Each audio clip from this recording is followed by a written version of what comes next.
Elle continue de sévir au Burkina Faso. D'une trentaine de décès en septembre dernier, la dengue a déjà tué 511 personnes à la date du 12 novembre 2023. Toutes les régions sont touchées. Près de 110 000 cas suspects sont enregistrés, dont près de 50 000 cas probables. Les régions les plus victimes demeurent le centre et le haut-bassin. Dans la région du centre, plus de 30 000 cas probables et 220 décès sont au compteur. Quant à la région de Haut-Bassin, plus de 9 000 cas probables sont totalisés avec 168 décès. 70% des décès survenus à cause de la dengue sont liés à l'automédication. La majeure partie des cas que nous avons dans nos centres de santé, c'est des cas graves qui sont hospitalisés. Et beaucoup ont des problèmes en fait, de complications.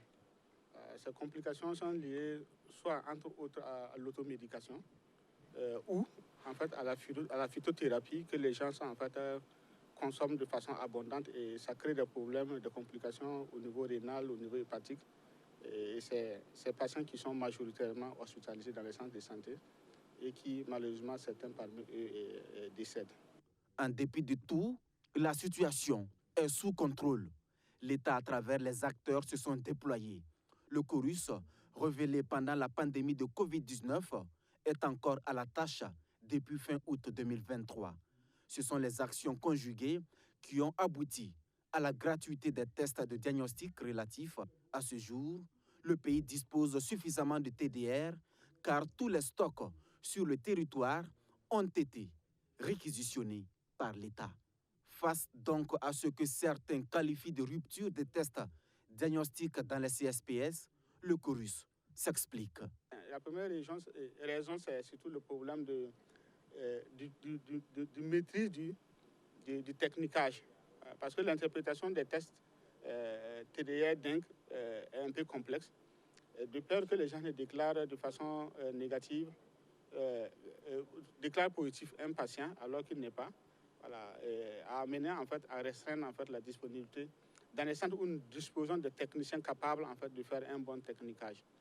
Voilà. La deuxième raison, c'est que en fait, si le patient arrive dans un centre de santé périphérique et qu'il a des signes suspects de dengue, qu'on puisse l'orienter dans ces centres médicaux, qu'il puisse bénéficier de son TDR et s'il est positif, qu'il puisse être pris en charge de façon convenable. Voilà, pour éviter la survenue de complications. Outre la disponibilisation des TDR, une batterie de mesures a été adoptée. Il s'agit entre autres de pulvérisation massive de domiciles et des lieux publics, de renforcement des capacités des centres de santé à travers des dotations en intrants, des lits et des tentes supplémentaires. La sensibilisation, elle, reste de mise, même si les moyens ne suivent pas toujours. 24 heures sur 24, le call center, le 3535, est accessible pour toute information relative à l'épidémie.